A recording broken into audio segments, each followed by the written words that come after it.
might be a painful tape to watch, and now that you've been able to review it, was it as bad as you thought? Yeah, absolutely. I think always the closest games are going to be decided by the smallest details, and that sure showed up. There's no question. Sorry, Paul J. Is it you? What the 2-point play? What were you guys trying to do there, and what happened on that play? Well, with the snap was no. The end of the game. I'm sorry. The one to try to tie. What do you mean? What we're trying to do? Just Trying to get 2 points. What was the play you guys were running there? What happened? You want to know the name of the play? No. We had a couple different options, and the protection broke down. So he looked one way, and it was covered. It was coming back. Didn't have a chance to get it off. Yeah. So.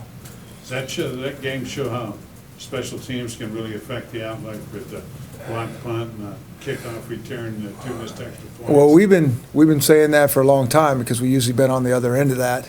Yeah. And I think there's just so many lessons in this game that sometimes you can become numb to hearing things and how important special teams are. And our guys have been great because most of the time they win those battles. But when you don't and you dramatically lose them, you can really see what can happen. The thing about the details, of all phases, offense, defense, and special teams, it just shows up when you're playing a good team and it's a tight ball game. And, it's just a matter of time before you're going to get beat. I feel like a lot of times we've played with fire throughout the years, and we've somehow, pulled games out. And so that's why I say there's just so many lessons there. I think the kids have worked hard, practiced hard. I think they were ready to play. But if you just don't take care of those details that we're just preaching day in and day out, that they add up so quickly. You need to take a loss every now and then to refocus. Nobody wants to take a loss, and I know everybody knows that. But like I say, if we don't learn from this for not just next game, but down the line, what are we doing? That's true pain right there if we're not learning from that. Are there so many details that went wrong that you're going to have to kind of step through them, or can you hit everything that happened at once? No, there's not so many details. It's fundamentals. It's missing tackles. It's not playing smart and hitting a guy out of bounds. That's huge stuff. And then, on offense, not making some plays when we got a chance to make them. And like we've said it, from day one of this season, you're only going to get so many chances against a good team. And you better strike when you can. And if you don't, it's just going to come back to get you, and it sure did. Chris said there were some opportunities downfield, and they just needed, the receivers needed to execute a little bit better. Well, that's how Chris is. He's awesome, and and everybody, needs to be more precise. It's never any one guy, one person, one group, but it's disappointing without question, just because I think we can make the plays that we didn't make, but that's how the game goes sometimes. That's why you got to play it. On your 3 touchdown drives, you had long, sustained drives, moved all the way down the field. But on the other drives, you really didn't do anything at all. It's sort of weird to have 3 really, really good ones and 5 or 6 terribly short ones. Right. But was there something they changed in the second half? Because I know 4 of them came in the second half.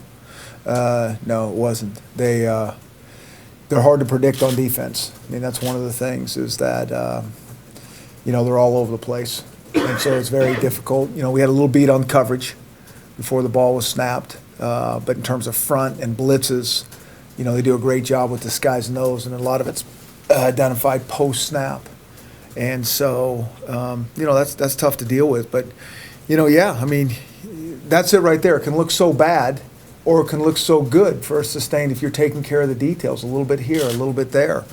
And, credit to San Diego State. That's a little bit of the nature of of how they play, and they get a lot of negative plays, and they can blow you up on occasion. But there were periods where our guys played good football, but we just couldn't play enough of it. You mentioned after, when they were giving you kind of the cushion, there were fewer guys in the box, you couldn't run the ball very well, and with that might have issues. Do you think you have issues there, or is it just maybe with someone in that game that you saw? Like I said, we live week to week. We had issues that night. I think they're good against the run. And so, we ran the ball effectively, but not enough to win. You look at, for a lot of the season, you guys haven't scored as much in the second half as you have in the first half. Chris mentioned you guys are losing fourth quarters, which sounds like something you've pointed out to them. Is there something going on in the second half? Well, I think, again, you guys get too hung up in stats. I mean, and I know you live by that. But now I do think overall in the second half, and maybe in particular the third quarter is important. But sometimes in the fourth quarter, you're trying to get the game over with and move on. And so I think there's a lot of that going on. And sometimes you're playing backups and it's not going to go like you want to. You want to win both halves. But, I think that third quarter, and then if the game's tight, certainly you got to win the fourth quarter. But, we certainly didn't do that this week. Coming out of halftime, you guys, had the lead, had the ball. I know you took a shot sort of down the middle of the field there.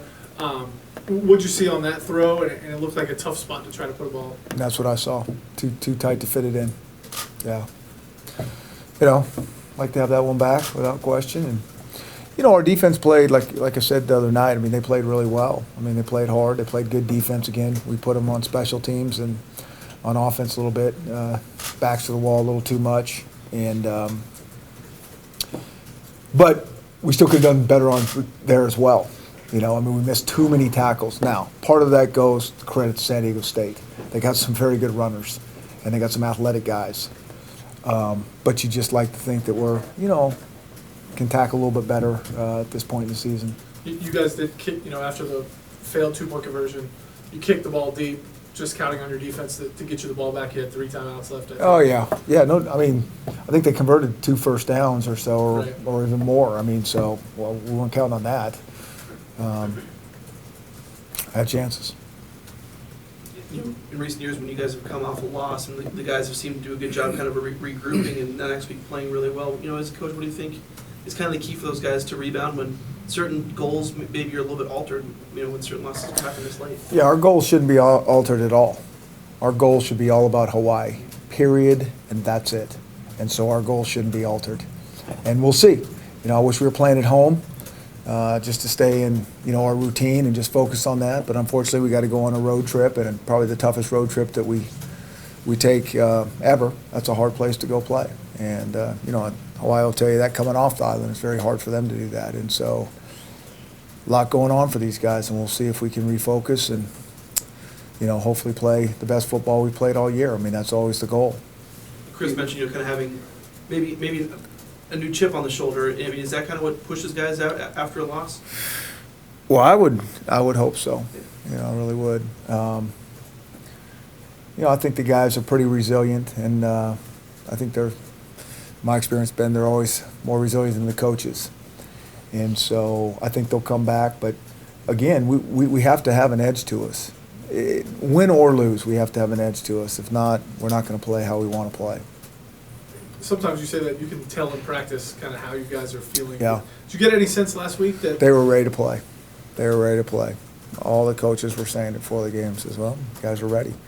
And so sometimes you can be ready and still get punts blocked and, snap balls too hard and, those type of things.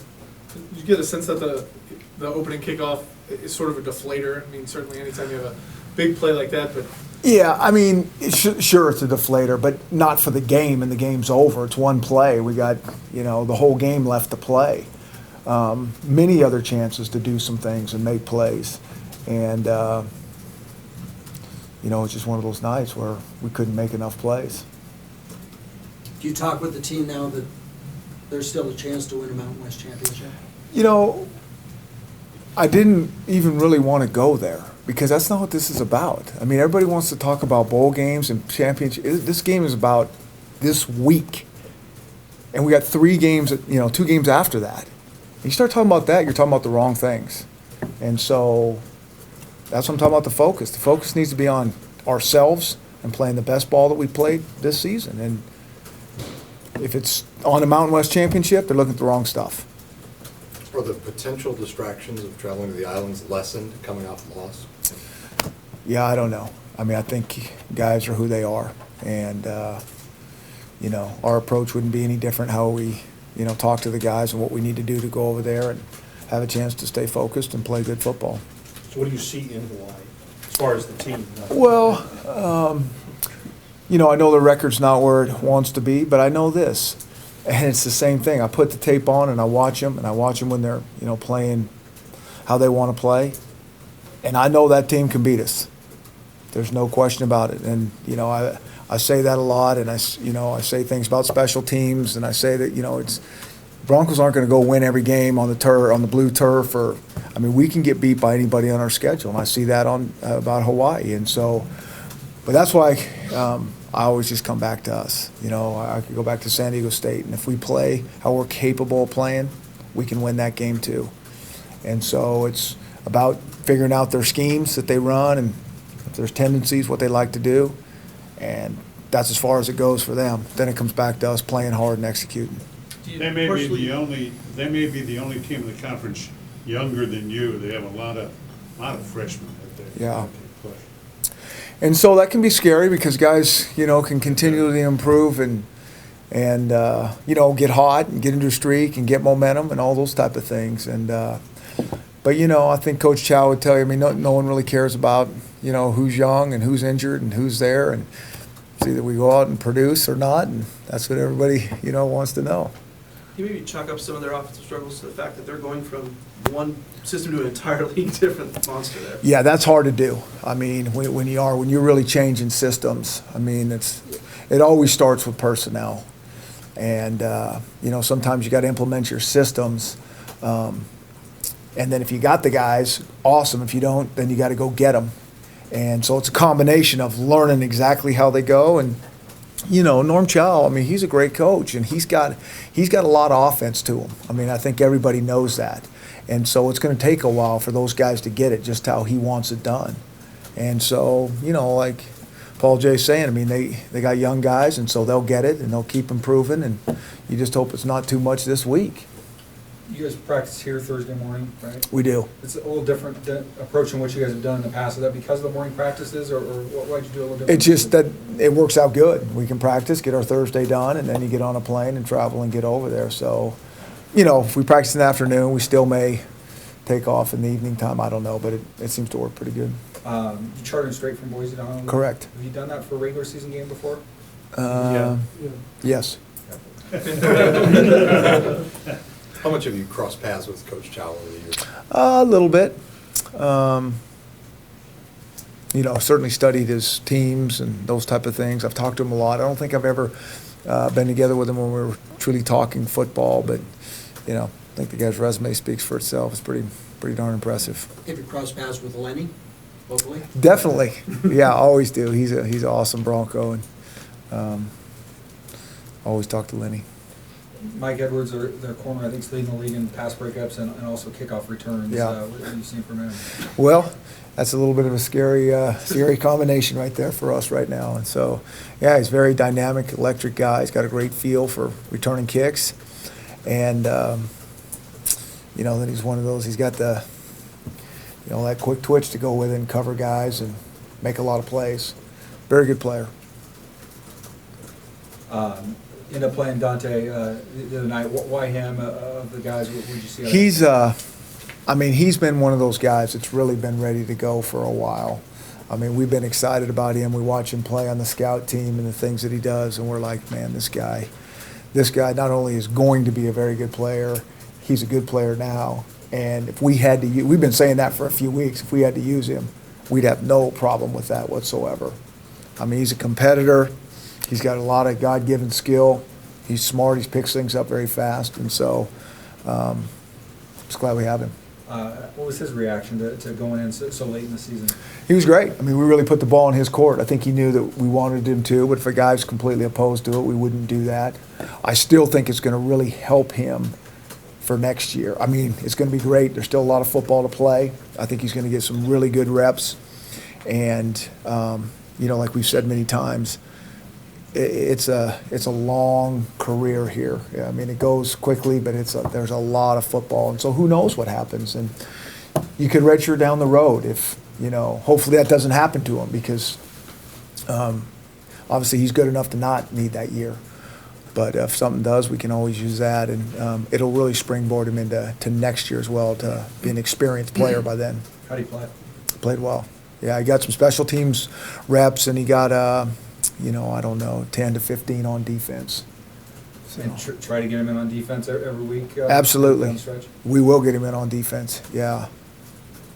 For some of the trademarks of Coach Chow's offenses kind of over the years, and is there anything that he's done that you've perhaps incorporated? Well, probably. I mean, he's been around so long and done so many things that I'm sure that some of those ideas originated with him. And so that's probably the best that I can say. I mean, so much of that stuff came out of BYU that so many people are doing. And, I know we have a route or two off the top of my head that I don't know if they invented it, but probably from my knowledge came from those guys when Coach Chow was at BYU. What do you think about the play of your defensive secondary after losing a couple of starters, not just Dante? Yeah, I thought they played well. I mean, those guys have been playing pretty darn well. We missed a tackler too. Again, sometimes that happens when you play good athletes. Didn't like the penalty that we got. Thought that hurt us. And so those type of things, I think we can, I'd hope we'd be a little bit better and smarter at this point of the season. How has Darian done his first couple starts here? It's interesting because I think Coach Lake has thought of him as a starter even back a month ago, that we'd get him in there. And really what he'd always say is every time we put him in, he makes plays. Something good happens. And sure enough, he gets the pick. And so that's, I think if he keeps progressing and developing, and he's very focused and he's really hungry to play, that, he'll have a really, really good career here.